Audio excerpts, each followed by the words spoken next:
Police commissioner ಕಚೇರಿಯಲ್ಲಿ ಗೃಹ ಸಚಿವ ಪ್ರಿಯಾಂಕ್ ಖರ್ಗೆ ಸಭೆ.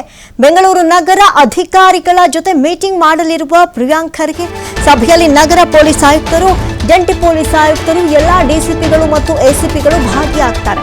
ನಗರ ಪೊಲೀಸರ ಕುಂದುಕೊರತೆಯನ್ನ ಆಲಿಸಲಿದ್ದಾರೆ ಗೃಹ ಸಚಿವರು. ರೌಡಿಸಂ ಮಾಫಿಯಾ ತಡೆಯನ್ನ ಹಾಕೋದಕ್ಕೆ ಗೃಹ ಸಚಿವರಿಂದ ಸೂಚನೆಯನ್ನ ಕೊಡಲಾಗಿದೆ. ಲ್ಯಾಂಡ್ ಡೀಲ್ಗಳಲ್ಲಿ ಕೈ ಹಾಕದಿರಲು ಖಡಕ್ ಸೂಚನೆ ಕೊಡ್ತಾರ. ಹಾಗಾದ್ರೆ ಈ ಮೂಲಕ ಬಹಳಷ್ಟು ಚೇಂಜಸ್ಗಳು ನಡೀಬಹುದಾ ರಾಜ್ಯದಲ್ಲಿ ಅನ್ನುವಂಥ ಪ್ರಶ್ನೆ ಈಗ ಎದುರಾಗಿದೆ. ನೋಡಿ, ಈ ಒಂದು ಸಭೆ, ಈ ಒಂದು ಮೀಟಿಂಗ್ ಬಹಳಷ್ಟು ಪ್ರಮುಖವಾಗಿದೆ. ಯಾಕಂತ ಹೇಳಿದ್ರೆ ಪೊಲೀಸ್ ಕಮಿಷನರ್ ಕಚೇರಿಯಲ್ಲಿ ಗೃಹ ಸಚಿವ ಪ್ರಿಯಾಂಕ್ ಖರ್ಗೆ ಸಭೆಯನ್ನ ನಡೆಸಲಿದ್ದಾರೆ.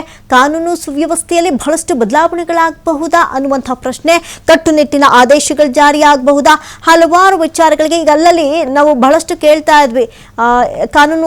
ಕಾನೂನು ಸುವ್ಯವಸ್ಥೆ ಮೇಲೆ ಭಯ ಹೋಗ್ಬಿಟ್ಟಿದೆ, ಕಾನೂನು ಮೇಲೆ ಭಯವೇ ಇಲ್ಲ ಕೆಲವರಿಗೆ ಅಂತ ಹೇಳಿ ಭಯವನ್ನು ಹುಟ್ಟಿಸುವಂತ ಕೆಲಸಗಳೇನಾದ್ರೂ ನಡೆಯುತ್ತಾ, ಆ ಒಂದು ಡಿಸಿಷನ್ಸ್ಗಳೇನಾದ್ರೂ ಬರುತ್ತಾ?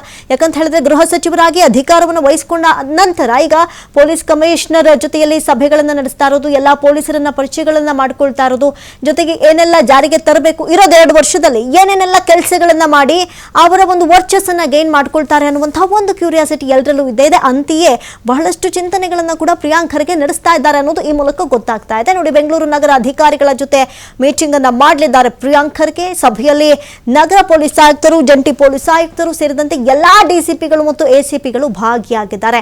ಈ ಮೂಲಕ ಕಾನೂನು ಸುವ್ಯವಸ್ಥೆ ಮತ್ತಷ್ಟು ಬಲಪಡಿಸುವಂತಹ ಕೆಲಸದಲ್ಲಿ ಪ್ರಿಯಾಂಕ್ ಖರ್ಗೆ ಭಾಗಿಯಾಗ್ತಾ ಇದ್ದಾರೆ ಅನ್ನೋದು ಸದ್ಯಕ್ಕೆ ಮೇಲ್ನೋಟಕ್ಕೆ ಗೊತ್ತಾಗ್ತಾ ಇದೆ. ನಗರ ಪೊಲೀಸರ ಕುಂದು ಕೊರತೆಗಳನ್ನ ಕೂಡ ಆಲಿಸಲಿದ್ದಾರೆ ಗೃಹ ಸಚಿವರು. ಯಾಕಂತ ಹೇಳಿದ್ರೆ ಎಲ್ಲಾ ಸಮಸ್ಯೆಗಳನ್ನ ಪೊಲೀಸರು ಬಗೆಹರಿಸ್ಬಿಡ್ತಾರೆ ಅಂತ ಹೇಳಿ ಪೊಲೀಸ್ ಡಿಪಾರ್ಟ್ಮೆಂಟ್ ಅಲ್ಲಿ ಹಾಗಾದ್ರೇನು ಸಮಸ್ಯೆನೇ ಇಲ್ವಾ? ಇಲ್ಲ, ಅವ್ರಿಗೂ ಒಂದಷ್ಟು ಪ್ರಾಬ್ಲಮ್ಸ್ಗಳಿರ್ಬೋದು, ಅದನ್ನ ಗೃಹ ಸಚಿವರ ಮುಂದೆ ಹೇಳ್ಕೊಳ್ಬಹುದು. ಹಾಗಾಗಿ ಅದಕ್ಕೂ ಒಂದು ಅವಕಾಶವನ್ನ ಕೊಡಲಾಗಿದೆ. ನಗರ ಪೊಲೀಸರ ಕುಂದು ಕೊರತೆಗಳನ್ನ ಕೂಡ ಗೃಹ ಸಚಿವರು ಆಲಿಸಲಿದ್ದಾರೆ.